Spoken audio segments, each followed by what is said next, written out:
The Wasteland is a Spanish contained horror film on Netflix. Have you seen it yet? Here's my review of The Wasteland.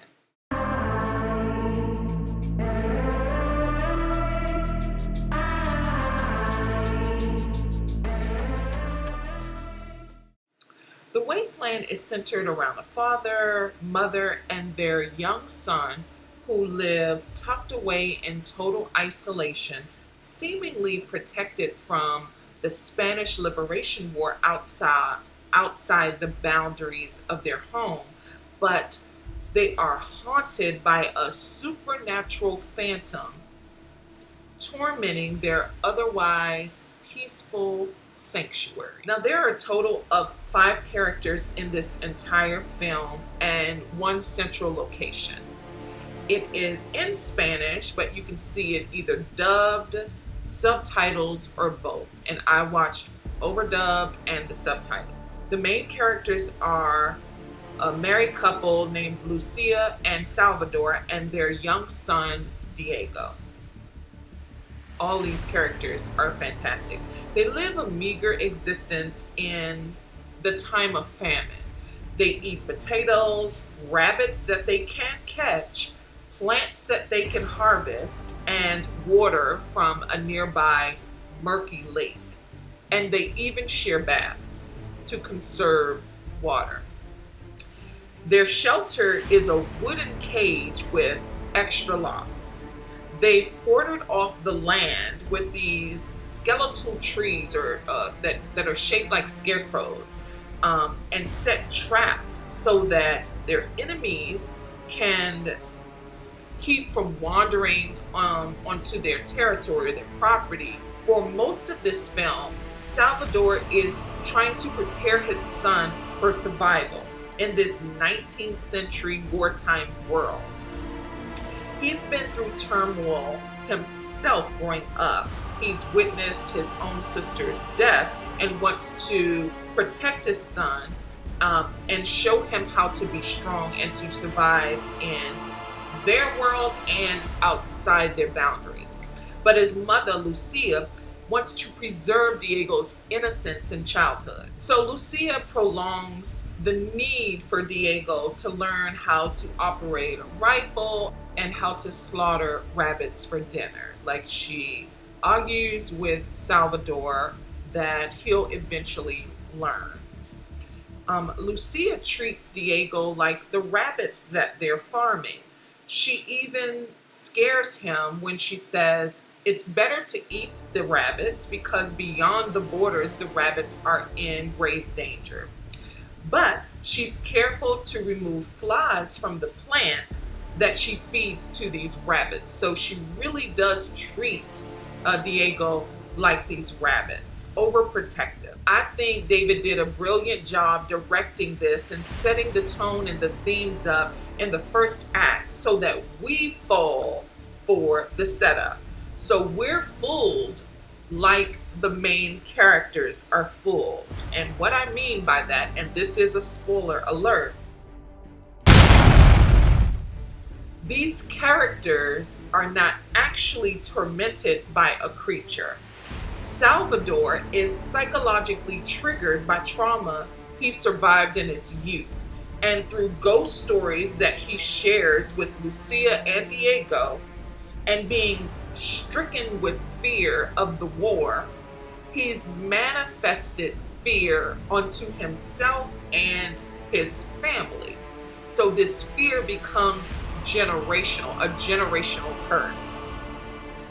Salvador can't prepare his son himself, so Diego's got to learn hands-on. When an injured soldier with a slit throat and knife in hand, as if he did it himself, floats on a watercraft to the border of their property, Salvador tries to nurse him back to health.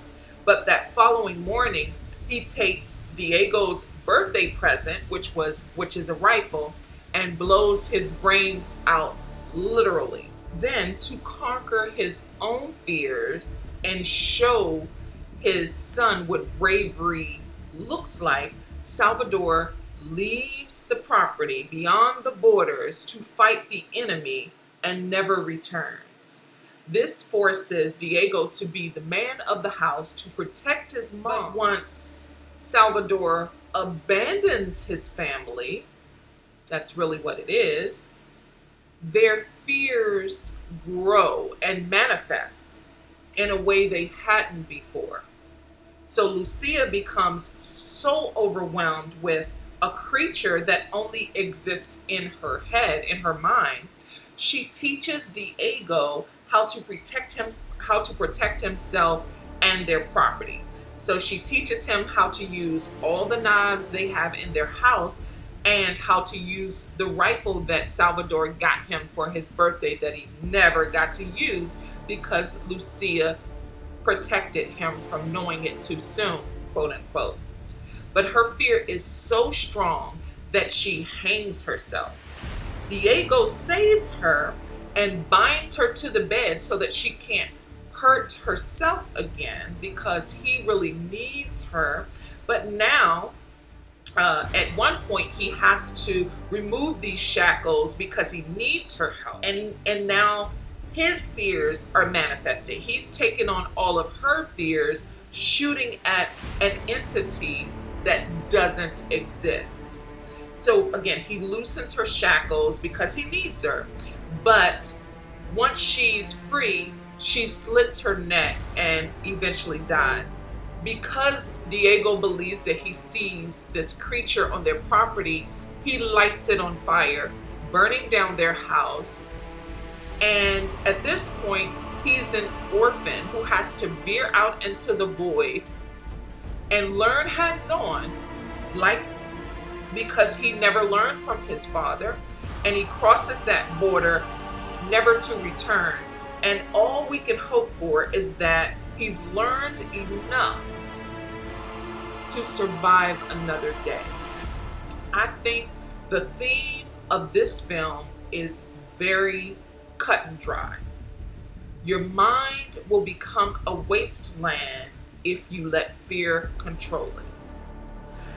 I recommend watching this film. It's currently streaming on Netflix. It's a quick 92-minute runtime and it's rated TVMA. There are no jump scares. It just naturally unfolds with illusions of a supernatural entity that so many of us, I believe, can relate to mentally and emotionally.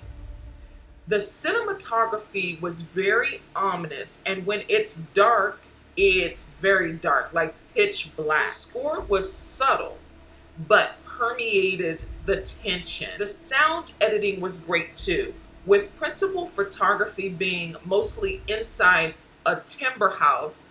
There were a lot of floorboard creaks and door bangs and lock clicks and splashes and fire crackling that elevated the horror.